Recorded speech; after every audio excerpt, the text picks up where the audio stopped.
Prabhuji is the disciple of His Holiness Saipataka Swami Maharaj. Can you say Prabhuji's name again? Prabhuji's name is Shyama Sundar Jagannatha Prabhuji. He is initiated by His Holiness Saipataka Swami Maharaj.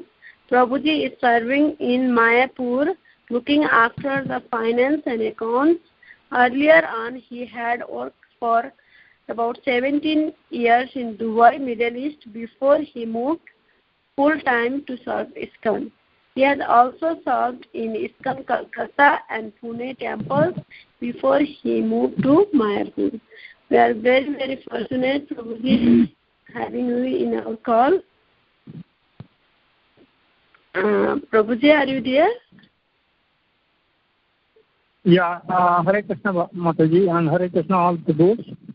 My name is Sundar Jagannath Das. It's a great pleasure to be able to participate in this conference and share some of the realizations, firstly for my purification, as well as some benefits for all of the members participating in this conference. So, thank you so much, Prabhuji. Can you come little? Can you speak little louder, Prabhu? I think you are speaking. Okay, Mataji. Is this audible now enough? Yes. Okay. Should I start with Jai Radha Madhava or should I start with the sloka directly? I mean, do we have the time? Yeah, Prabhuji, you can chant Mangalacharan and then read the shloka and we can discuss.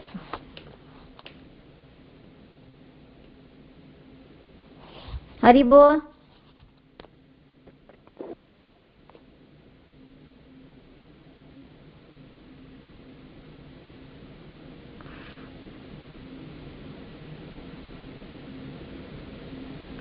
Hare Krishna.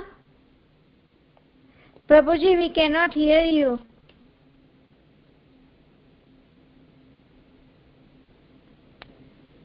Hare, Mala's problem nalaka.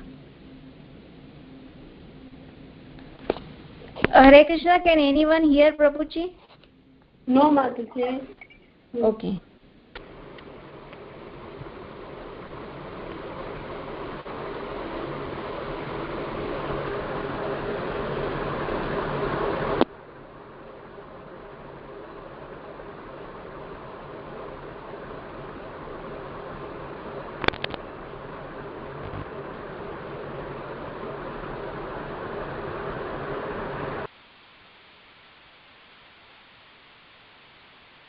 Hare Krishna. Hari Bol. Yes, Prabhu, I can hear you now. Hello. Hare Krishna, Prabhuji. Yeah, can I continue? Yes, Prabhu. Do we have time for Jai Radha Madhava and the sing Mangalacharan prayers, or shall I start directly with the slokas? Prabhuji, chant Mangalacharan and then read the shloka. Okay. Jaya Radha Madhava Jaya Kunja Bihari Gopi Jana Vallabha Jaya Girivaradhari Jaya Girivaradhari Jaya Yashodanandana Jaya Braja Janaranjana Jaya Yamuna Tiravanachari Jaya Kunja Bihari Jaya Radha Madhava Jaya Kunja Bihari Hare Krishna, Krishna Krishna, Hare Hare, Hare Rama, Rama Rama, Hare Hare. ओम ज्ञानतिमिरान्धस्य ज्ञानाञ्जनशलाकया चक्षुरुन्मिलितं येन तस्मै श्रीगुरवे नमः।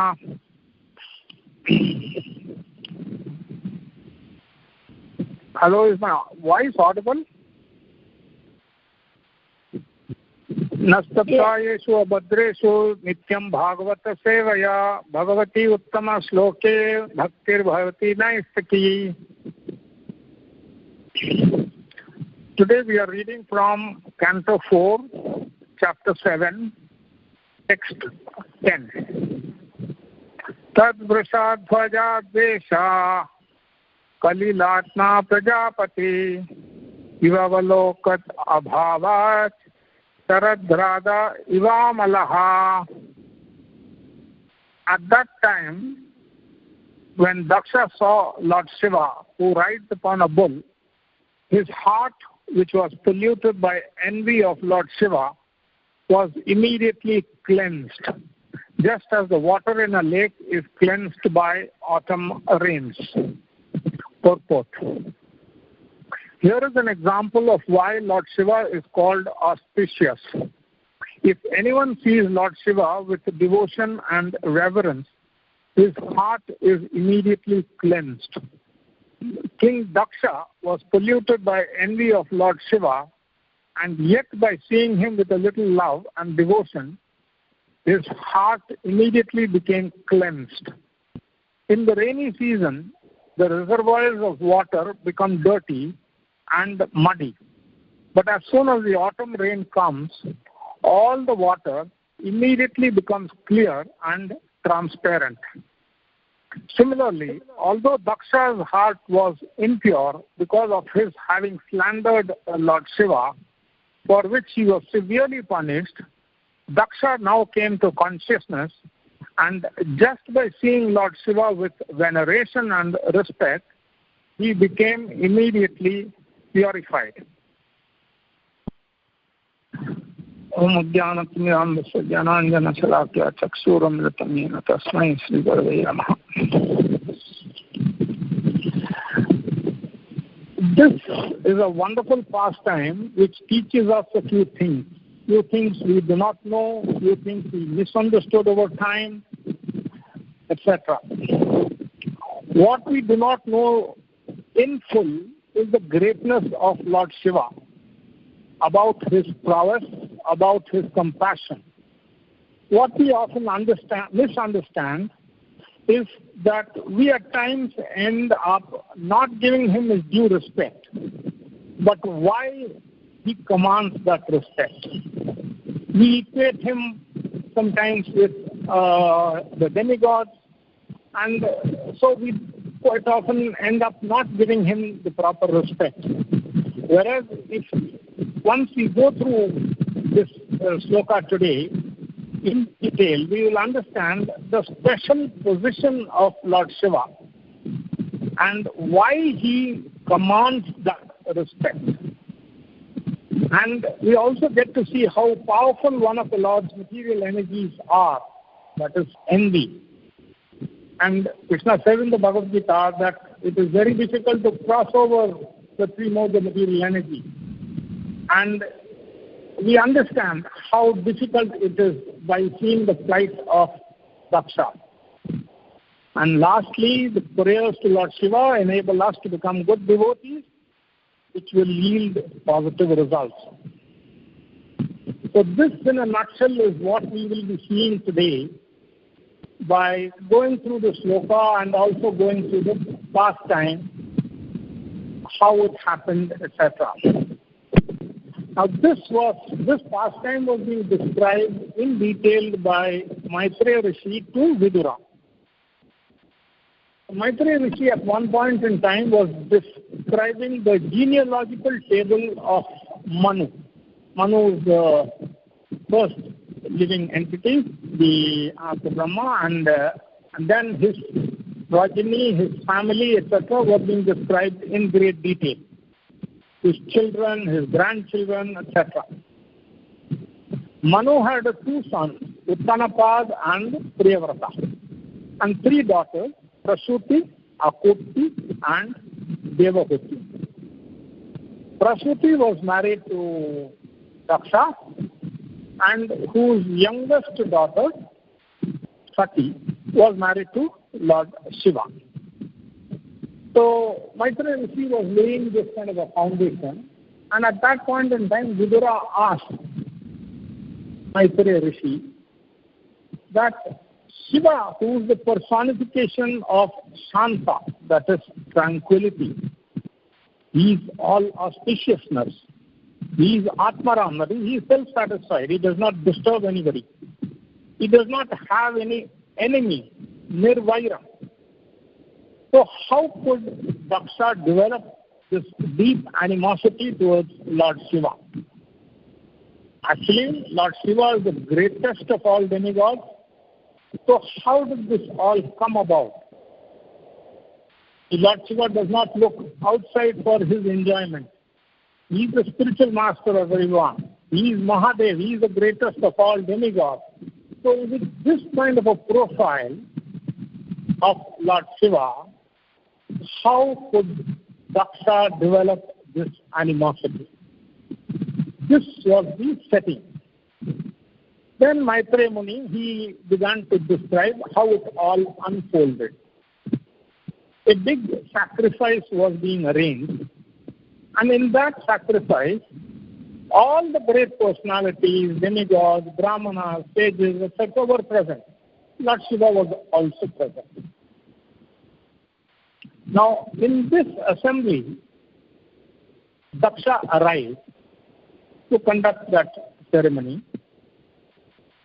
Now, Daksha was the chief of Prajapatis, and he was also in an exalted position in the sense that when he entered, his brilliance overshadowed even the brilliance of the sun god, Surya Dev. He was so brilliant, he was so effulgent.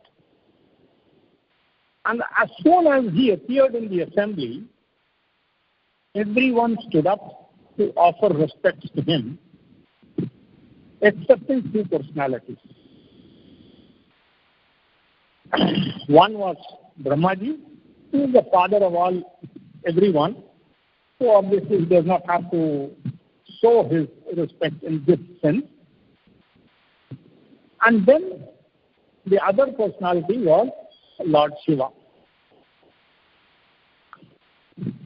When Daksha saw that Lord Shiva had not stood up, nor had he offered any respects to Daksha, Daksha got very upset.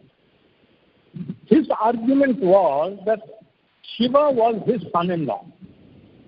Now, in the normal context, a son-in-law is always junior to his father-in-law.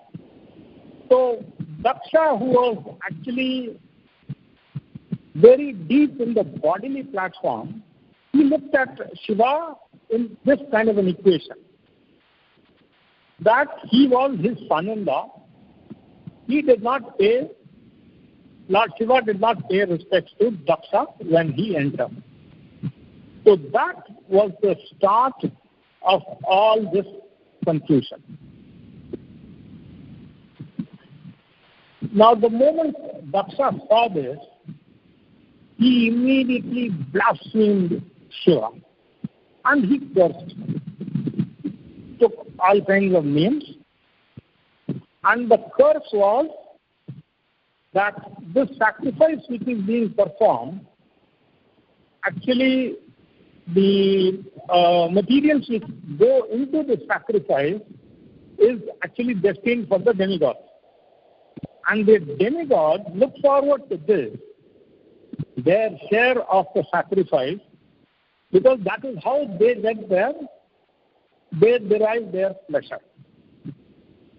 So if somebody is present in that and is awaiting his share, but then he is denied, that is an insult.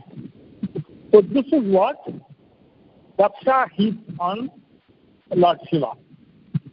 Actually, it is stated in Bhagavad Gita 3.1, Saha Yajna Prajasasva Purotava Prajapati.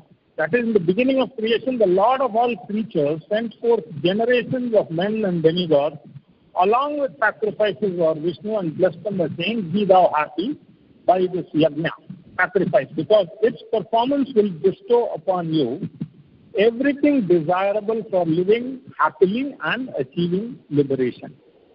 That is, the demigod will provide all kinds of arrangements for conducting the sacrifice, and the human beings will offer the sacrifice. Actually, the offerings which are made into the sacrifice can be looked at from the point of view of payment for the facilities which one gets. So that payment is actually going towards enjoyment of those demigods who are called and present. Now, we have seen that Lord Shiva has been deprived of his share. Now, Lord Shiva, pretty calm, he did not say anything. He left the assembly and returned to Kailash. But while going, he was just thinking, meditating, that he had been misunderstood and insulted in the assembly. But in this process, although Lord Shiva was unaffected, the chief of his followers, Nandishwara, he became very angry at the people who were siding with Daksha, and he cursed them. And those curses, actually, Srila Prabhupada explains in another place, that those curses which Nandishwara gave to those Brahmanas, they seem to have manifested brilliantly in this age of Kali. And what were those curses? The curses were, the Brahmanas will study the Vedas without understanding its meaning or purpose. Now, we know from Bhagavad Gita, Vedes sarver aham eva vedya. That is, the ultimate purpose of studying the Vedas is to know Krishna. Now, one studies the Vedas, but if he does not get that purpose, the very purpose of studying the Vedas is defeated. So this was one of the curses given by Nandishwara. The second curse was that those Brahmanas will be simply concerned about the Karmakanda rituals for their own sense gratification. Because Daksha's assessment of Lord Shiva was on the bodily platform. I mean, he did not see anything beyond that. And hence the entire group of people who were Daksha's supporters would also remain only on this bodily platform. The third curse was that in order to earn their livelihood, that is these Brahmanas, they will have to beg from door to door. Now, that also we can see nowadays, the Brahmanas, before they start performing the yajna, they discuss that, yes, I need 3,000 rupees or say $500 for this. You give, I perform. You don't give, I don't perform. I mean, it's a sort of an exchange, money exchange. The whole purpose of this, of getting the Lakshmi, is that they can maintain themselves in a body conscious platform, nothing else beyond that. So we can see these three curses of Nandishwara manifesting very prominently in Kali Yuga. And lastly, Nandishwara also said that Daksha will get the head of a goat. So this was happening on one side. Immediately, Bhrigu, who was siding with Daksha, he was very annoyed and he started his quota of courses. He said that the followers of Lord Shiva will not be having any culture. They will remain in the mode of ignorance. Their activities will be centered around intoxication, meat eating, etc. They will remain in unclean places. They will indulge in unclean activities. So this sort of a give and take in terms of courses was going on back and forth. Thereafter, they all departed to their own places. But the tension between Lord Shiva and Daksha, it continued to simmer.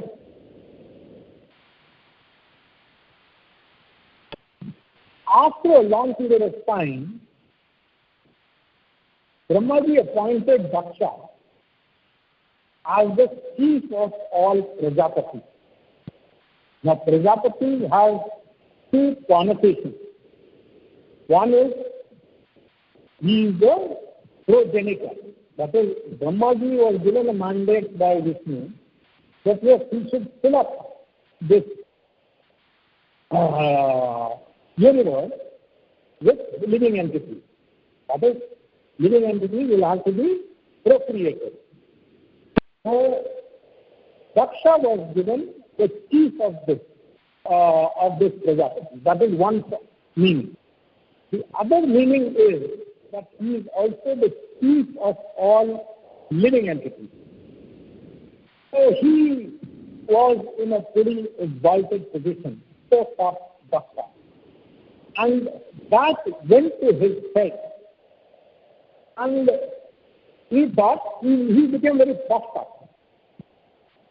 So he thought he will commemorate this event by performing a yajna, by a sacrifice, and invite all the exalted personalities, brahmanas, sages, etc., from all the heavenly planets, all exalted personalities, all top-shot notches, excepting Lord Shiva, because that old animosity continued to work on Daksha.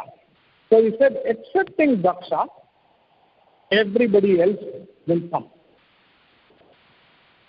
Now, when he sent out these invitations and all these demigods, they started coming from the heavenly planets with their wives and families.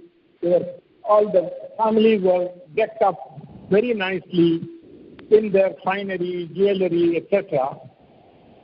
All this was being noticed by Sati, who was the wife of Lord Shiva. Now, Sati and Lord Shiva were not invited. On the other hand, Sati was the youngest daughter of Daksha. So she was getting pretty worked up. But look, my father is conducting such a huge sacrifice and we are not invited. So she asked permission from Lord Shiva. So look, please allow me to go. You have not been invited, you could stay here or you could come at your discretion, but I would like to go.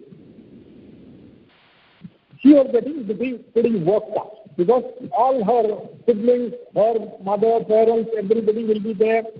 Then all the other exalted personalities will be there, but only she and Lord Shiva will not be there. She was feeling left out. This was eating into her heart. She could not control herself. He was simply smiled. Initially, he did not react much. And then he started to pacify her. So look, your father is on the bodily platform. Even if he finds that, yes, I am not there, but if he finds you, he will insult you. Because even he has agreed to this marriage only due to Brahma's insistence. And that will still play out. So he will again insult you. You will not be able to take it. And we do not have an invitation. At that time, Sati said that yes, we do not have an invitation, but then we do not need an invitation to go to a friend's house And it is quite okay. Lord Shiva explained, one should not go to anyone's house who looks upon his guest with raised eyebrows and angry eyes. The pain that is caused by an enemy's arrows is not as great as that which is caused by his words, angry words. So he still tried to dissuade Pati from going. But she was getting pretty worked up that yes, she has been left out and she wanted to desperately participate in that yajna. In fact, Lord Shiva added that yes, you are Daksha's pet daughter. Even if you go without me, we will not honor you because of your being my wife. And thus you will regret your connection with me.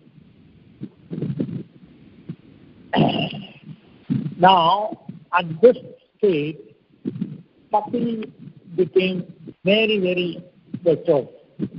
She became so angry that she started pacing the length of the room. That is, from one wall to the other. She was being tormented internally. And at one point in time, she looked at Lord Shiva with such piercing eyes, as if that glance itself could decimate Lord Shiva. I mean, that is the kind of a vision she gave. And finally, breathing very heavily, Pati departed impetuously. She didn't wait for any further words from Shiva. She left for her father's house. Now, he is also coming from a strong, high lineage.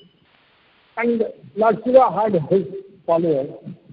So he discussed all the followers, said, yes, you all go with Sati.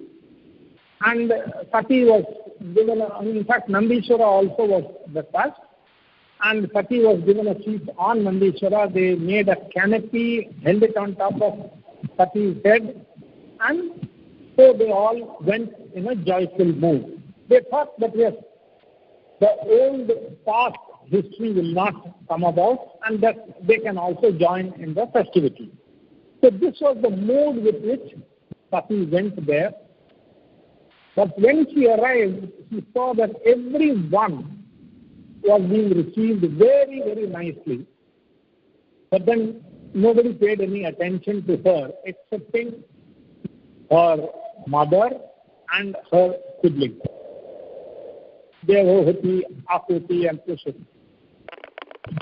So her father did not come about to welcome her. Now she felt very bad. Now the followers of Lord Shiva was watching Sati as to how she was reacting to this, but Daksha was not coming to welcome Sati. In fact, they were seeing that Sati was getting worked up once again. She came in a joyous mood. She saw everybody being received very nicely, but she herself was being denied of participation in the festivity. So they were getting ready to kill Daksha. But then Sati restrained them. And then in the middle of all the sabha, Sati really took off on her father, Daksha, saying that Lord Shiva is the foremost personality and he is beloved by all due to his being free from enmity. Thus it is only you who could be envious of him. Your only business is to find faults in others, whereas Lord Shiva magnifies whatever good qualities he sees in others. Still, it is not astonishing that a person who has accepted the body as a self should always engage in deriding great souls.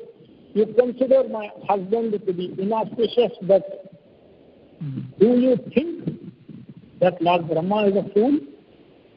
He accepts the flowers offered at the lotus feet of Lord Shiva and places them upon his head with great respect. Incidentally, Lord Shiva is Lord Brahma's son. But because of the exalted position of Lord Shiva, Brahmaji is also paying respect to him. So, what is the status of Daksha? Daksha is clear that yes, he did not give me respect being my son-in-law. I mean, he was looking at it from that bodily platform, whereas Lord Shiva was miles ahead of all of these thoughts. He was placid. I mean, he did not get into these kind of equations. Then after saying all this, Sati was getting pretty worked up. He said that yes, I have got my body from you, that is Daksha, her father. Now, I do not want to remain in this body. So what she did was, she brought out her life air, slowly, the chakra came up, and she gave up her body. Immediately there was a tumultuous uproar which resounded all over the universe. As the denizens of the heavenly planets, they explained, oh, why has Sati, the wife of the most respectable demigod, put her body in anger? How could Daksha have been so cruel to his own daughter, who was such a chaste and exalted girl? So this was what was being discussed at that time. So at this juncture, the followers of Lord Shiva prepared to kill Daksha with their weapons. They were thinking that they have not been able to protect Sati, and they were ready to give up their own lives, but firstly, they want Daksha's head. Now, as the ghosts and yakshas rushed at Daksha, Rigu, who was on the side of Daksha, he quickly offered oblations into the southern side of the sacrificial fire and uttered some mantra. And what happened was, instantly, thousands of demigods, they were called Ribhus, they appeared from the fire, and they were extremely powerful.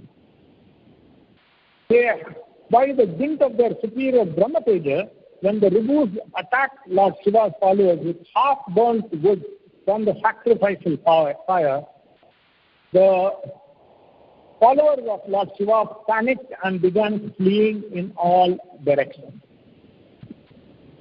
Now, the message went to Lord Shiva. Firstly, the first person to give the message was Narada. But Narada explained that Sati has committed suicide and all your followers appear to have been taken at the hands of this Ribhu demigod. Now Shiva got furious. And then, laughing like a madman, Lord Shiva dashed the blazing hair onto a ground. From his head, he took out a hair and dashed it into the ground, and from which a fearful black demon named Veerabhadra was created. He was as tall as the sky and bright as the sun, and the demon had thousands of arms, sharp teeth and blazing hair. Adorned with a garland of human head, he stood before Lord Shiva with folded hands and inquired, what shall I do, my Lord? Lord Shiva ordered Veerabhadra, who was a personified anger of the Supreme Personality of Godhead, and thus fully confident of his prowess, Lord Shiva said, go and kill Daksha and destroy his sacrifice. So, Veerabhadra, he circumambulated Lord Shiva, and he departed along with a lot of other Lord Shiva's followers. All of this created a tumultuous uproar. And the people in that sacrificial arena, they could sense that there was something mismatched happening. There was something which was not vibing properly with this sacrificial arena. It became suddenly dark, and they thought it must have been a dust storm. But then they said that there is no wind, there is no herd of cows, So, is it possible that this disturbance is caused by a mob of plunderers? Or what is happening? They were totally puzzled. The woman headed by Prasuti replied, the dangerous condition is the result of Daksha insulting behavior, which caused the innocent Sati to give up her body, as we all look upon. That is, they laid the blame totally at the door of Daksha. At the time of dissolution, they said, Lord Shiva laughs and dances proudly, and with his trident he pierces the rulers of the various planets. While such talk was going on, Daksha began to see the omens, which was fearful in the sky, as well as they appeared in the land. And thereafter, all the Veerbhadra as well as the Shiva followers, they surrounded the sacrificial arena and began to create disturbance. And they absolutely decimated the sacrificial arena. All the followers of Daksha and Bhrigu, they were killed, or they were punched, they were dismembered. Their teeth were taken out, their eyes were taken out. Various kinds of atrocities were committed on them. And then this entire bunch pounced upon Daksha. And Veerbhadra was very clear that he was going to have Daksha's head cut off. So he was trying to shoot all kinds of arrows at his head. But then Daksha was powerful enough to retract all those arrows. Those arrows did not even make a dent on Daksha's face. Then Veerbhadra saw a wooden device which had been used for killing the sacrificial animal. And by using it, he was finally able to cut off Daksha's head. The moment this happened, all the followers of Lord Shiva jumped up in joy. They picked up Daksha's head, threw it on the southern side of the sacrificial fire, and it burnt away. So, Daksha was also killed. Now, having been defeated by Lord Shiva's soldiers, the Brahmanas and demigods went to take shelter of Lord Brahma. And after offering their obeisance to the Lord Brahma, they anxiously explained what all had happened. Actually, Brahma and Vishnu, they did not participate in the sacrifice because they were forewarned. They knew that yes, some chaos was going to happen. And that chaos was not of a small order. It was a terrible chaos. They knew, they were watching. And they knew that Daksha was also on the wrong side. So then Lord Brahma explained that yes, you cannot be happy by performing a sacrifice and at the same time blaspheming a great personality. That is, excluding Lord Shiva. Like, see, when you perform a sacrifice, the sacrifice is for the benefit of Vishnu. Yes, we all know that yes, we can satisfy Vishnu directly without satisfying any of the demigods. But then Vishnu himself says that yes, you should satisfy all my followers. Then I take pleasure in that. So if you are negating Vishnu's thoughts, you are doing something else directly. Obviously, you are on the wrong side. So Brahmaji explained this rationale to the Brahmanas. So Brahma also explained that yes, see, all of you have got to surrender to Lord Shiva.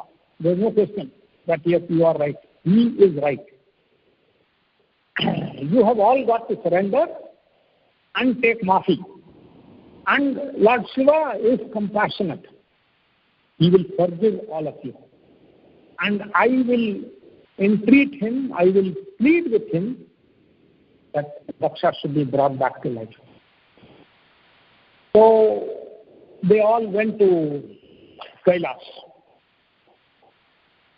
Of course, in Bhagavatam, that entire journey from where they met Brahma to the place of Kailash, it is described in great detail how beautiful it was, how nice it was. etc. But I'm not covering that now for want of time. And they came across lakes, etc. So then they reached Kailash and saw Lord Shiva, who was seated upon a deer skin, and he was surrounded by Kuvera, Narada, and the four Kumaras.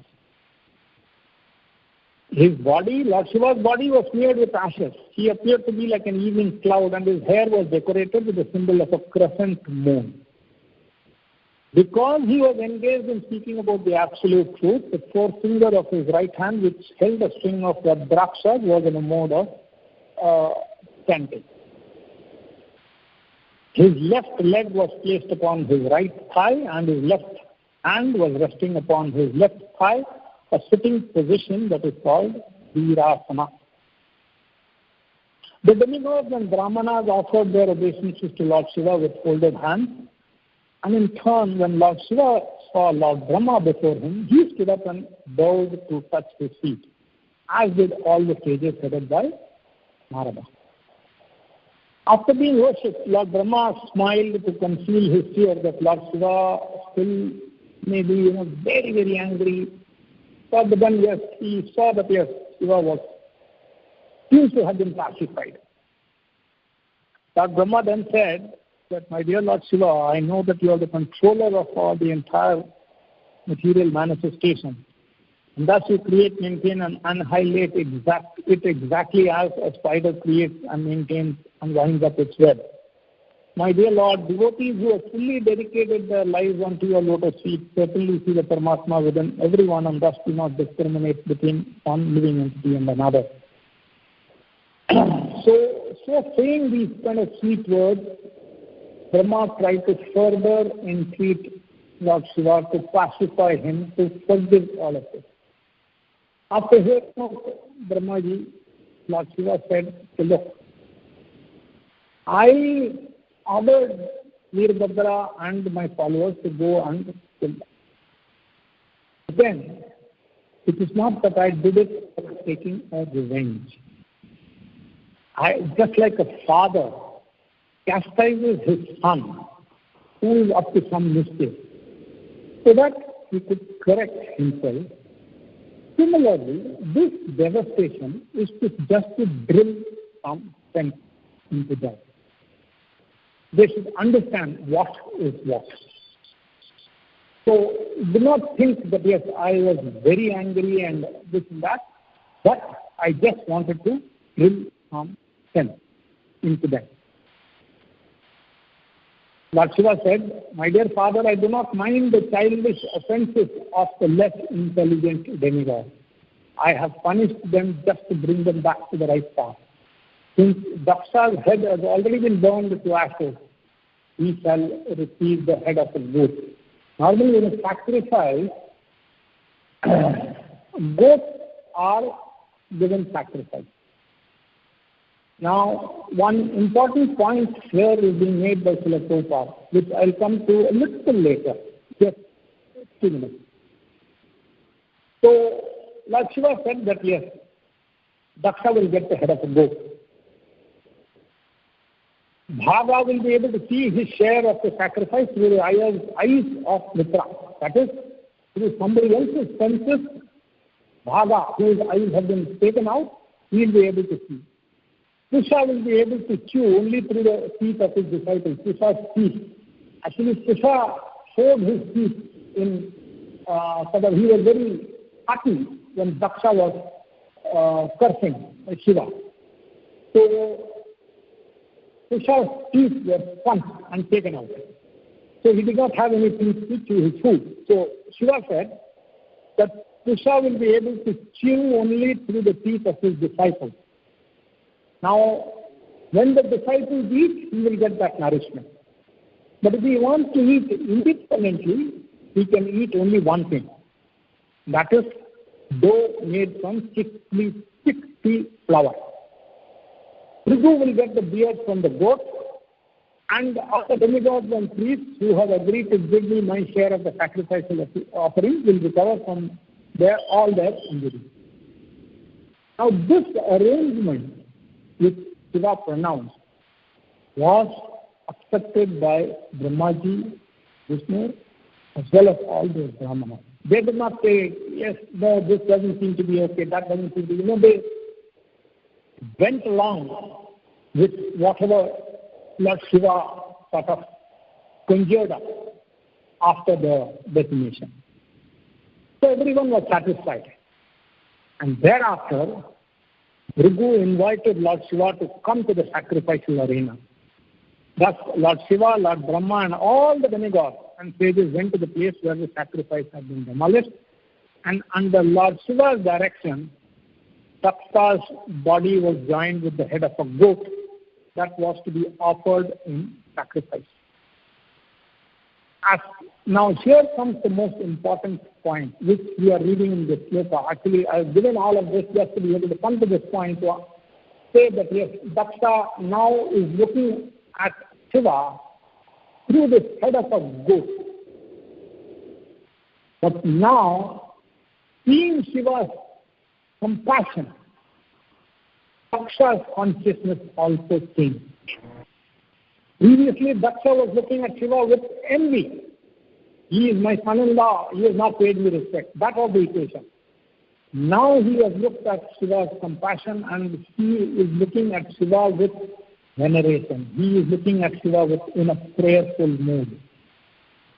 Since the consciousness has now changed, we may wonder that he has got the brain of a goat. Now, how is it that these emotions are now coming to the fore through this head of a goat? Actually, we all know that amongst all the animals, two of the most stupidest animals are an ass and the second one is a goat.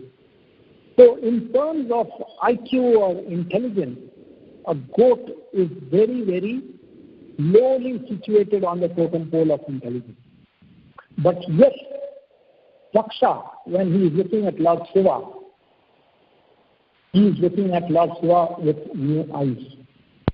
He has seen Lord Shiva's compassion and his heart melted, his consciousness was changed. So, Prabhupada explained that it is not the brain which gives us the thought process. The brain is only a vehicle for the consciousness to express itself, what it wants to do. That is the most important point here, where we see in this 10th sloka. That yes, the moment the goat's head was placed on Daksha, Daksha looked at Shiva with a new perspective altogether. And he was ready to offer obeisances, he was ready to offer all the respect to Lord Shiva. That is, his consciousness had immediately been cleansed. Just as the water in a lake is cleansed in the autumn rain.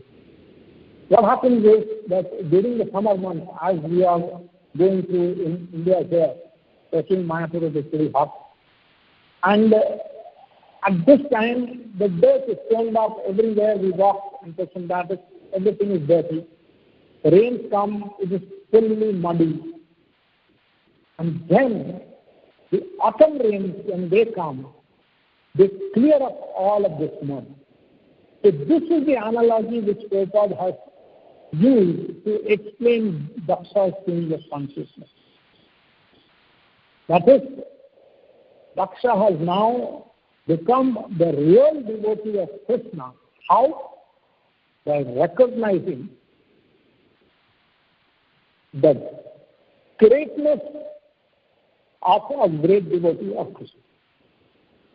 That is what is to be appreciated. So initially also, Daksha was a devotee of Vishnu, but then he did not discriminate this, which is a lesson for all of us, that we need to understand. That all of Vishnu's disciples, followers, they are also great. They are rendering some service for Vishnu. And we should look at their good side.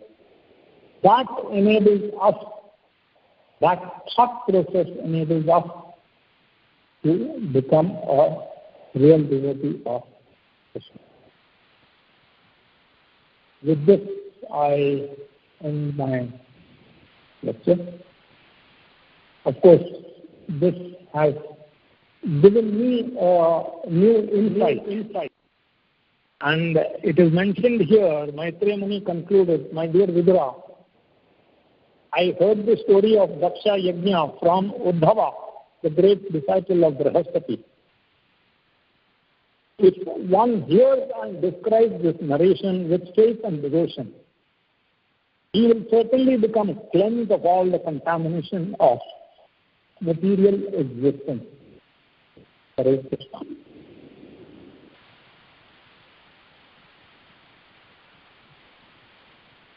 Hare Krishna, Prabhuji. Namaste, Pranam. Krishna Prabhupada and Guru Maharaj. Thank you so much, Prabhuji. All the details you explained.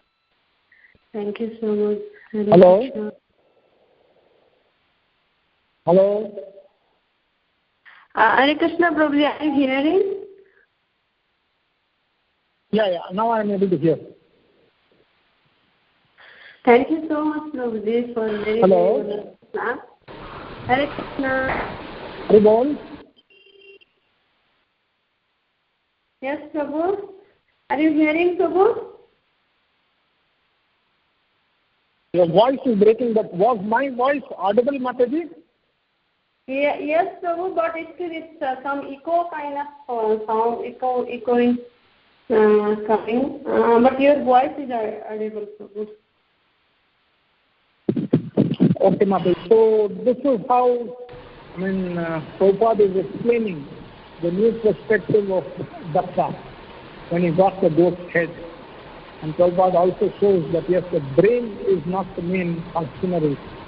It is the consciousness which uses the brain as a vehicle to express its desire.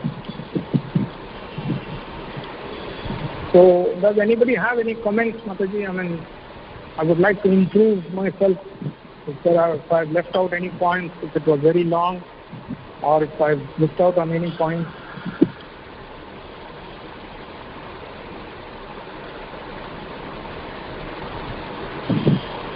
Hare Krishna, is there any question or comment for Prabhuji?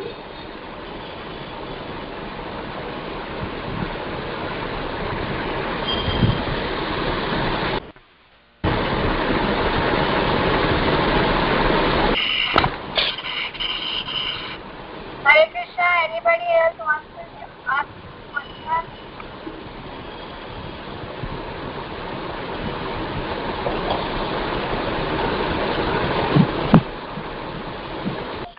Hare Krishna, if you are not asking questions, then can you please mute your phone?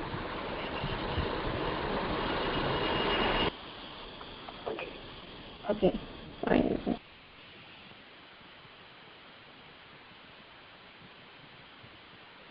Hare Krishna, Prabhuji.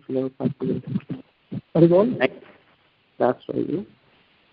I have one question. Like in Srimad Bhagavatam, generally it would be, we assume like it would be a lot of stories about Lord Vishnu and their devotees. But one thing looks like contradictory. There's a lot of description about Lord Shiva's ghosts and hobgoblins and how they fought, and so much detailed description. So how it is exactly, why it is there in Srimad Bhagavatam, so much detail? I just wanted to understand. Your voice is breaking, Prabhu. Could you please repeat your question if you don't mind, Prabhu? Yes, Prabhu. So I have a question, in Srimad Bhagavatam, generally we will expect a lot of stories regarding Lord Vishnu and devotees. But here we see there's so much description of Lord Shiva. And how they fought, what the war was, and so much description. I mean, it doesn't look like it's connected with Lord Vishnu. Why is it given so much elaborate description?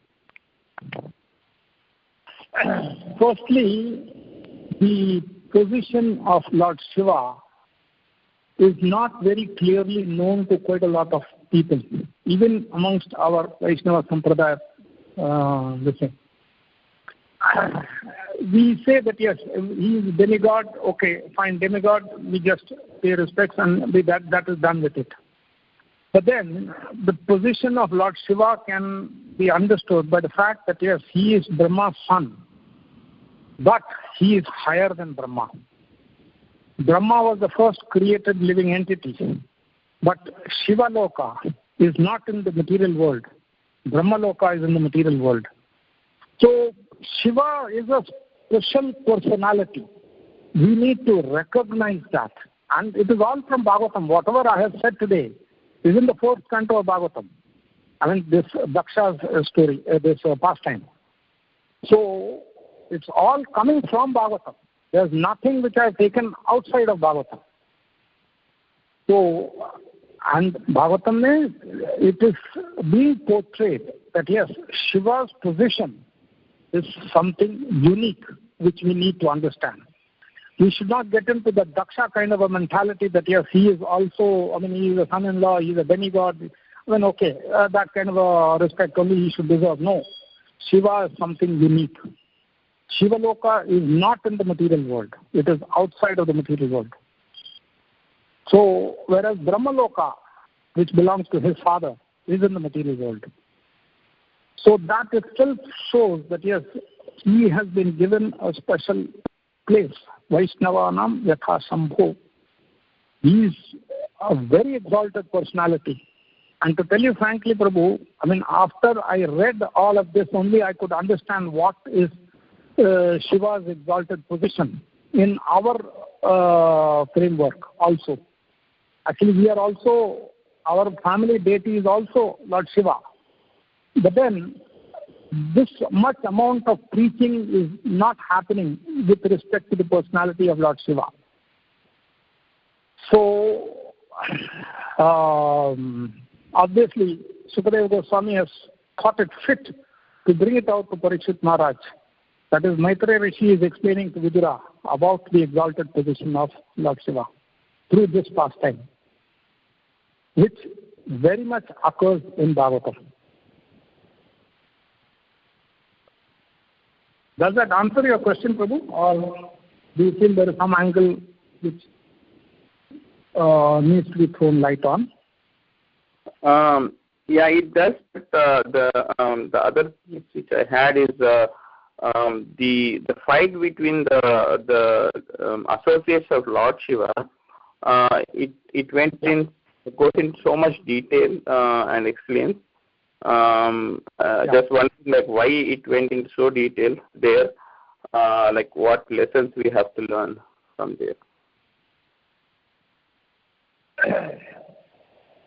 No, the fight between these two parties arose because of the curses and the counter curses, and it all started from Daksha taking the position that he is my son-in-law, he did not pay me respect. It all started from that. So we need to understand that fight, etc., is just describing adding favor to this entire pastime. But what we need to understand is that Daksha's initial position about Lord Shiva on the bodily platform was incorrect. But Lord Shiva deserves much, much more. That is what this set of pastime is emphasizing, and which quite often we find in the classes. It is overlooked. It is not discussed to this extent. But from a reading of this, I mean, I would urge all of you all to go through this pastime in Srimad Bhagavatam, Canto 4, and see this. Because what I have said is just in 40 minutes. Whereas once you read, it will take maybe hours for you to read and digest. And that is the kind of a depth which Srila Prabhupada has addressed this issue. as well as Sukadeva Goswami, of course. So, I mean, as I mentioned in the beginning, that there are a few misconceptions about Lord Shiva. We do not come across, I mean, we come across them as, yes, he is another demigod, this, that, etc. But then the exalted position of Lord Shiva is brought out here only. And it really opened my eyes. I was also in ignorance till I read this past time, to tell you frankly.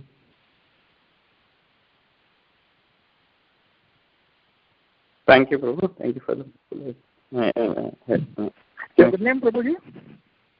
Actually, my name is Rasgopal Das. I'm from Dallas. Raghuvar Das. No, Rasgopal Das from Dallas, Prabhuji. Rasgopal Das. Okay, Prabhuji. Okay. So this is it, Prabhuji. Thank you, sir. Thank you for the wonderful explanation. All glories to Srila Guru Maharaj, all glories to Srila Prabhupada, Bhagavatam Grantaraj ki jai. Thank you very much for all the devotees who patiently hear me, and of course, firstly it has enriched me. I hope it has been of some use to all of you all. Thank you very much, Prabhuji. Hare Krishna. Hare Krishna, Prabhuji. Thank you very much. Hare Krishna. Prabhuji, Hare Krishna. Prabhuji, let's pay our obeisances to all the Vaishnava. Vancha kalpatarubhya